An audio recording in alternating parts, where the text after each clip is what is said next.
Hey indie artists, make no mistake, the creative pricing strategies that you use to sell your vinyl, merch, and other products can have more of an impact on your sales and awareness than many other marketing strategies.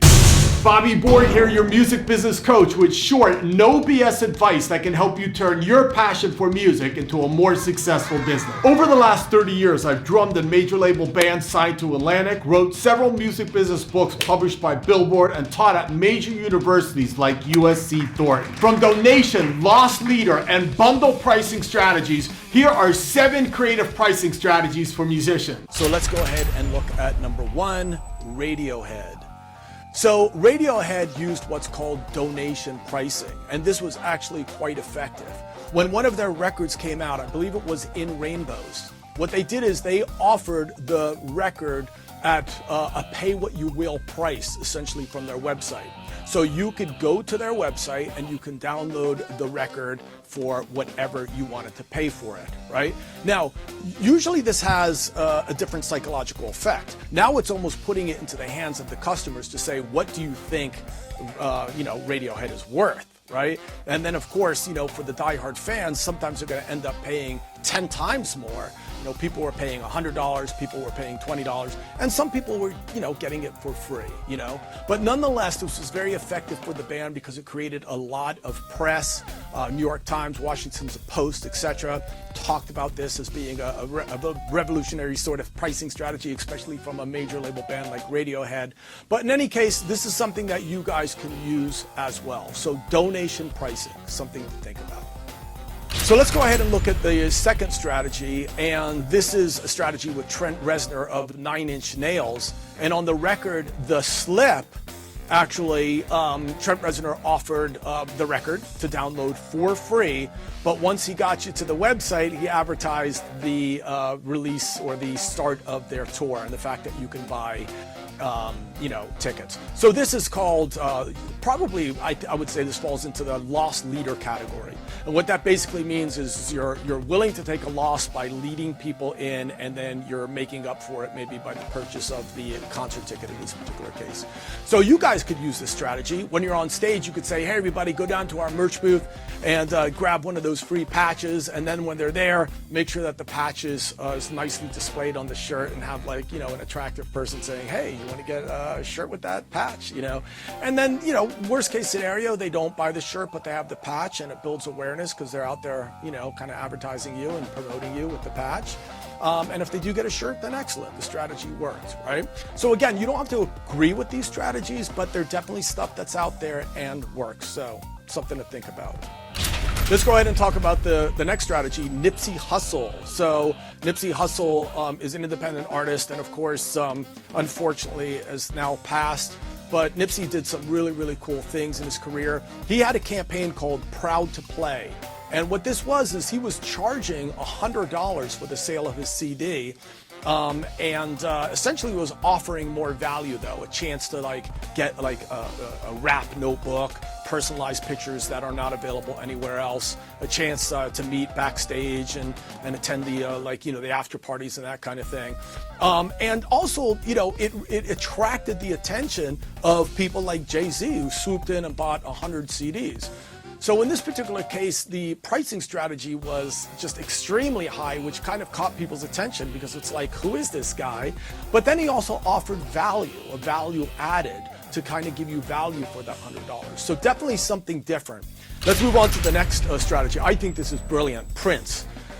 Now, Prince, this is just a brilliant strategy. What Prince did is, let's just say, for example, all right, so I'm Prince. You guys are a British tabloid.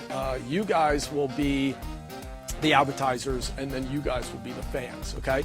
So I go to the British tabloid and I say, listen, I'm gonna sell you the exclusive right to put a coupon in your tabloid that's gonna give people a free CD. It won't be available anywhere else, but you're gonna have to pay for that. Let's just say $1 million, okay? I don't know what the exact price was. Let's just say $1 million for effect, all right? So the British tabloid's happy. The advertisers are happy because their products are gonna sell more because they're gonna get a lot of eyeballs and value on that ad placement, right? And then of course the fans are happy because they get a free CD. So this is like a triple win strategy. This is pretty brilliant. I love stuff like this. I've personally done stuff like this as well, and I believe that you can too. You just have to be you have to think about stuff like this, right? And think that pricing is actually a way that you can actually get your band attention as well. It's not just all about playlists, okay? Let's move on to the next strategy. Kid Rock, the Best Night Ever tour. Right, Kid Rock was going out. He was selling his tickets for $20, and a lot of people was like, "Oh, Kid Rock is cool. He cares about his fans." But what really happened here? So essentially, when you see things like this, probably what's happening is the fact that Kid Rock is getting somebody else to pay for the tour. So if you have an advertiser paying for the tour expenses, let's just say they're $21 million to pay for the tour, but you give them permission to use your songs and their advertisements, to use, to wrap their logo around your tour bus, to put it on the stickers, to put it on the banners, and to put it literally everywhere, that might just be a deal for many advertisers. I don't know if you guys know this, but some of the major companies out there spend millions, close to billions of dollars on advertising. So, this is how this goes down. Now, are you guys going to be able to pull this off? Yeah, maybe on a smaller scale, of course. But again, these strategies are meant to sort of inspire you and to let you know what's done out there. All right, let's move on to the next one, Wu-Tang Clan. These guys, I love this strategy. Pretty much what they did is they thought that music should be treated like art. When you have a Van Gogh painting, he makes a painting. He doesn't make 500,000 copies of them. He makes one, and then it's like, sent around to different museums, and if you want to see it, you go to the museum. They thought that's the way this album should be treated, and actually they got somebody to buy it for $2 million. Now that's a whole story in itself. This guy named Martin Shkreli, if you want to look it up, crazy story. And I think that the CD the record now has been seized by the government. But in any case, that's a whole nother thing. But this is interesting. Now, can you pull this off?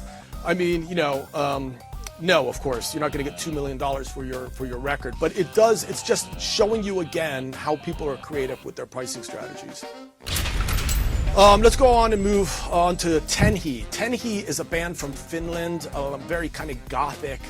I call them Count Dracula on acoustic guitar, trippy stuff. But what they did is they just basically took 10 records, they put it into a wooden box, they put a 160-page book in there with lyrics and personal pictures, and they only made 500 of them, and they sold them to their fans. And of course, the fans rushed to go out and get them because there was only 500 of them. So this is a really cool strategy because it uses the persuasion theory of scarcity.